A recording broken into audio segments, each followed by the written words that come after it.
Hey, hey, hey mga kaimel, ayan, masayang araw sa ating lahat kahit na tuloy-tuloy ang baha, ang ulan mga kaimel, no? At tayo ay natawag natin na masayang araw dahil tayo ay binigyan pa rin ng ating Panginoong Diyos na gising tayo. Okay, sa mga kababayan natin, sa mga front na sa ilog at landslide, ayan, likas-likas na po tayo mga kaimel, no? Dahil tuloy-tuloy ang ulan at baha mga kaimel. Sa ngayon mga kaimel, ang inyong lingkod Marley PH, no? At naghahatid ng balita sa inyong mga kababayan.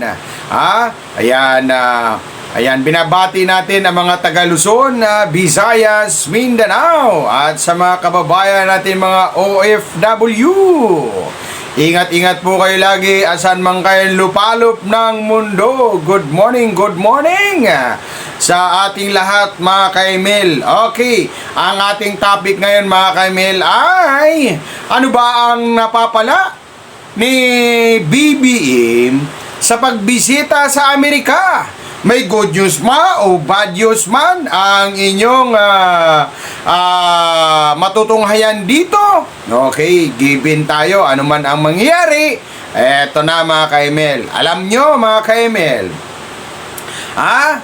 mga importation mga kaimel ay nakakadismaya mga kaimel ang kanilang pinag-uusapan doon mismo sa White House mga kaimel Ayan, napakalupit, napakaganda ang kanilang pinag-uusapan no? At ito ay nauwi lamang sa 1% taripa mga kaimel, no?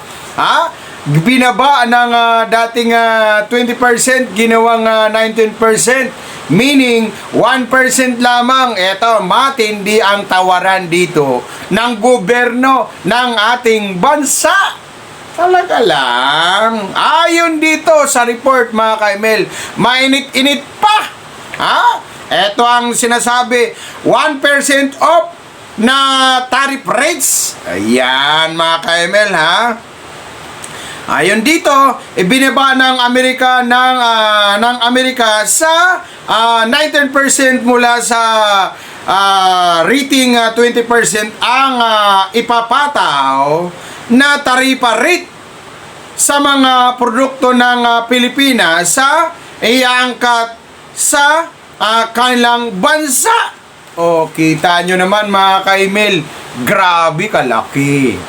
Sana all ganon kalaki ang ipinapataw na taripa mga kaimel.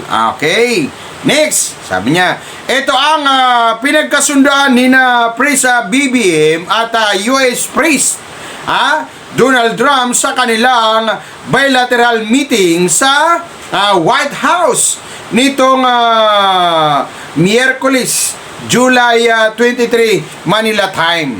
Okay, mga kaimel, grabe ito Talagang ito yung kanilang bilateral meeting. So, may napapala ba?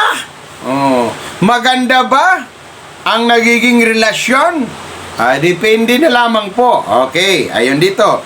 Sa kanyang Truth Social account, inanunsyo rin ni Trump na magiging open market ang Pilipinas para sa Amerika kung saan hindi bubuwisan ang mga import galing doon. Naka naman talaga. Wala palang pagka umangkat pala tayo, umangkat ang Pilipinas sa Amerika, walang taripa, mga kaimel. Ayon dito sa kanya, sabi niya, he is also a very good,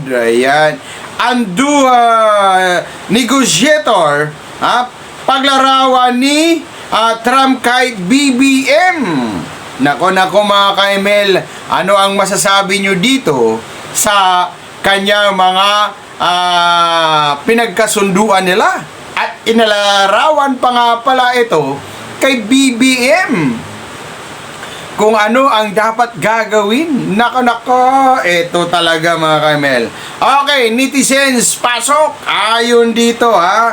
Ayan, sabi ni Chen Yi Son. Ayan, ironclad sa relationship. 1% equals to almost nothing. This is an insult to the Filipino people. Ay talagang insulto nga naman talaga ito mga Kaimel. Diba? Ano masasabi nyo? Diba? Ngayon, next sabi niya, ito naman si Chana na Aquitania. Ayan, sabi niya, strong negotiator pa yon ha. Ayan, strong negotiator pa daw talaga. Talaga lang, strong negotiator. Ay sana nga, strong negotiator siya. Okay. Sabi naman dito, sinagot ang sabi ni Chin Yishen, ayan. Chin Yison, ayan. Chana na Aquatanya, tutang-tuta ang datingan talaga. Tutang-tuta daw ang datingan. Okay. Ayan. Ito naman sabi naman dito sa isang netizen natin. Ayan. Bizana Ricto, the best president ever. Ay sana all best president ever. Okay. Ayan. Okay, next. Ako lang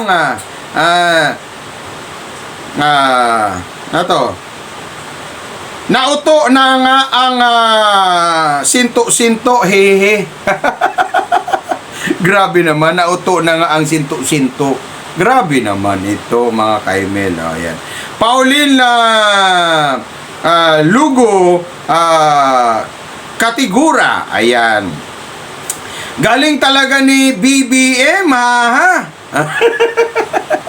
Ang galing talaga ni BBM, sabay tawa, mga Kaimel. Okay. Ayan. Marby Carancho. Ha? Tumawad upa, kaya wala din. Wala. Kahit tumatawad ka, wala din naman talaga mangyayari. Okay. Ayan. Gilbert N. Ortiga. May pamagalana kagaputot bong way ayo. Bisaya to. Way ayo. Wala raw kwenta mga Kaimel. Excuse me po. Ayan. Ayan, Mark Anthony Tantuan. Kasi naman kulong. Kasi naman kulong at nakakahiyan, good deal na. Oy, kulong, nakakahiyan. Ito, may hirit ito sa doon sa pagkamatay ni Tantong ko, kung sino ang kasama. Kasi sabi niya, kasi naman kulong o kahiyan, good deal na. Good deal na. Ayeng Bisagas, ito 1%. Uwi ka na, Trump, ha? Ayan. Mark Terence, ayan. Magbunyi. Sabi ni Mark Terence, magbunyi na. Nico Nael, ayan. May cook, upper head. Kasi si Trump, kaya ganyan yan. Oy, kayo ha, mga Kaimel, ha? Ayan. Sabi naman ni RHC Refar, ayan. Inimil na lang sana, ha? Inimil na lang sana. Sabay tawa. Okay. Mark Joseph Pinida, galing mo BBM, budol, ha? Grabe naman. Grabe yung mga komento dito, mga Kamel, na mga kababayan natin na dismayado. Okay? Yan. Amira, parang incentive lang ng MC, motorcycle taxi. Ayan, baka dapat makahit muna ng 500 rides para maging 15% tariff na lang Tapos, good for 1 month, yan. Naging 15% pa pagka rider ka pala, ha. Makuha mo pa yung 500 pesos. Okay? Ayan.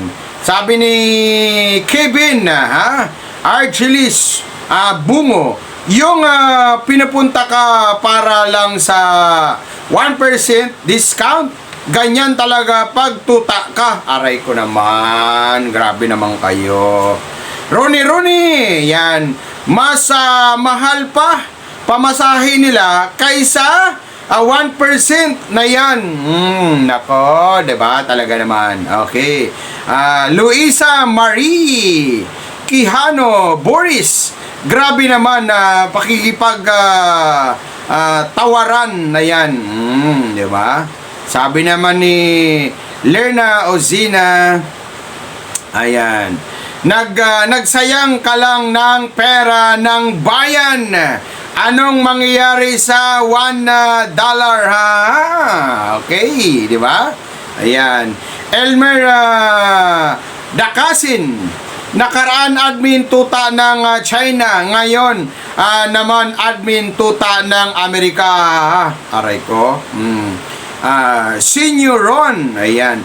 Sayang lang ginastos nyo papunta US. Ayan, sayang lang daw talaga. Sayang. Malaking sayang naman talaga. GB Obidencio, thank you BBM. Isa ka talagang magaling na negotiator. Ayan. Imagine, 19% kuha mo si Amerika, 0% dip. Aray ko naman. Akala ko ba naman totoo na, yung pala may dip pa. Sabi naman dito, ayan, Jaishar de Los Santos, sana nagpunkol na lang kayo. Ayan, gumastos pa tayo pag alis mo, aray mo. Ito yung mga sentimento, mga ka-email, ng ating mga kababayan. Okay? Halos lahat negative, mga ka-email,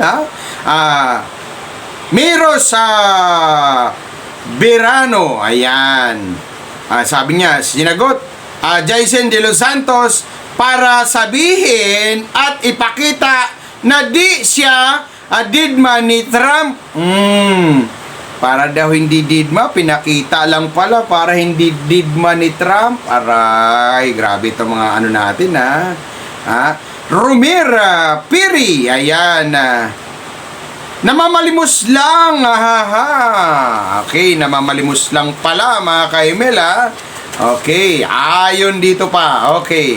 Jason Ayento, ano naman kaya kapalit niyan? Nako, ito na ang ano naman ang kaya ang kapalit niyan? Ang kapalit niyan ay ayan na nga. Ayan na nga yung nangyayari nga sa Los Angeles, California. Parino, that's our friendship value to Trump. Naray ko. Junar, ayan, nakaka-insulto naman nito, ayan. Ayan, sabi naman ni Charlie Amintado Mortis, mayaman na nga bansa nila, tas may ganyan o it's a sign na ang pagbibilya. Ayan ang sabi niya, anong pagbibilya? Nicanor Orsus Jr. US nagpapataw ng 19%, Pilipinas 0%. Grabe talaga, Amerika, lukuhan na to. Ayan, lukuhan na talaga. Ayan. Jen Abilgas, ayan, ginisa sa sariling mantika. Ayan. Ayan ang Chris Paridis, mabuti pa pala ibang Asian nation tulad ng Vietnam, Malaysia, Indo at Singapore, partida hindi pupunta sa US, pero mas mapababa ang tarif at makakuha ng magandang deal sa US na samantala tayos 1%. Wow! Wow na wow! Fuck na fuck! Okay, ito na, last na ito mga ka-ML. Ayan, bantay kilikili. Oy! Na politika lang si Trump. Napulutan lang si Trump, may kamay. Tingnan mo, siya talaga nag-abot ng kanyang kamay. Pinaplastik lang yun ni Trump dahil kailang 19% yung pinaka ano to, yan nahiya ka. Diba mga ka-ML? So yan mga ka-ML, ang napapala natin sa pagbisita ni BBM sa Amerika mga ka-ML. Okay, anong masasabi nyo? Comment lang kayo mga ka-ML. Na ito ay maganda ba? Good or bad ba ang pagpunta ni BBM sa US? Anong masasabi nyo mga ka-ML? Ayan, you just comment below at don't forget to like, share, and subscribe mga ka-ML para updated kayo sa ating programa. Okay? Ang iyong lingkod, Marley Pets. I love you all guys. Peace ba mga kababayan nating maisog? Babos!